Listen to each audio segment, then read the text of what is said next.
So guys, basically going to do a bit of a product review, and need to work out a little bit of the lighting situation, but either way, it's not going to impact too much on what I have to say about the actual product. So I ordered in some lifting straps from Amazon. I'd say like $12.99, $14.99, free shipping. Came pretty quick actually.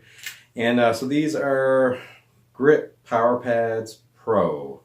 Okay, so basically like some strap there, neoprene on the inside, and you have your hook. And so I'm basically big on using straps on certain lifts when I feel like the muscles that I'm trying to target are basically fatigued. And even though I do forearm specific training and grip training, well, I don't want that to be the limiting factor when it comes to actually improving my strength in other areas. So I don't mind using assistive devices. It doesn't bother me. Anyway, so basically what I ordered these for is I found that if I was doing something along the lines of say an exhaustive chest workout, or maybe a big back day, or maybe just heavy on the arms, a lot of gripping, and I'm not really using too much in terms of the strap, so my grip is fatigued. And but what I find is that you still kind of develop tension when doing things like hanging leg raises and kind of like a muscular neural tension. And it's when you're doing the heavy sessions, it feels like basically it's a fatigue. And if you take a rest day or two, I mean, it's fine. You go back and you can pretty much grab the bar with no assistance, and it's great for doing those leg raises. But with my training frequency, I find that I need to find another way to work it without necessarily causing an issue or an injury. So I find that these have actually kind of filled that role.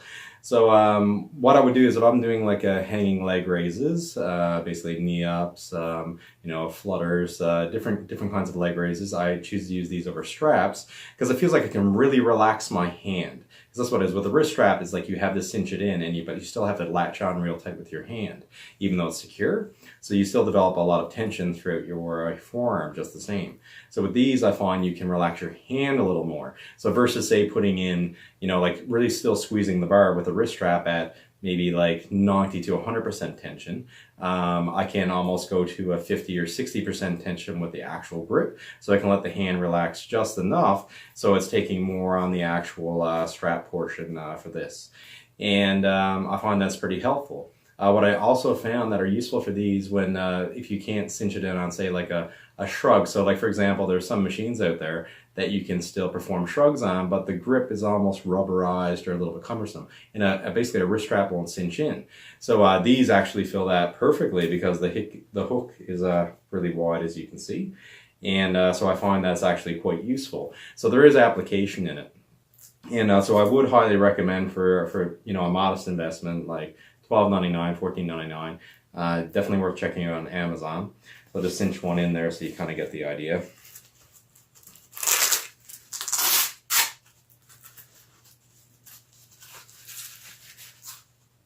You can see, just let it sit into your palm. Yeah, let it sit into your palm like that. And just really secure that on.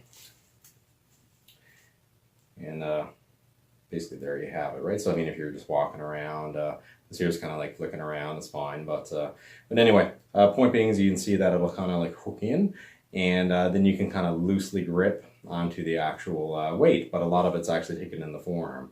And I still find, like I say, you gotta use around 50 to 60% tension or grip strength.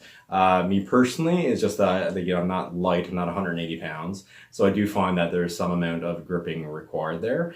But for other things, like I said, like the shrugs with a bar that's a little bit more cumbersome, or with a rubberized grip, it's perfect, guys. So basically, Grip Pro Power Pads, definitely worth checking out, just for something to keep in the gym bag for the occasional lift. This is only probably like 3%, 2% of my training. Is just a very small amount that actually it's applicable. But for me, it's just, any little tool in the toolbox, any little trick gets me one step forward and 1 foot in front of the other. So if I can keep my, basically that tension and risk of injury at bay with my training frequency, that's what I'm going to do. So check it out.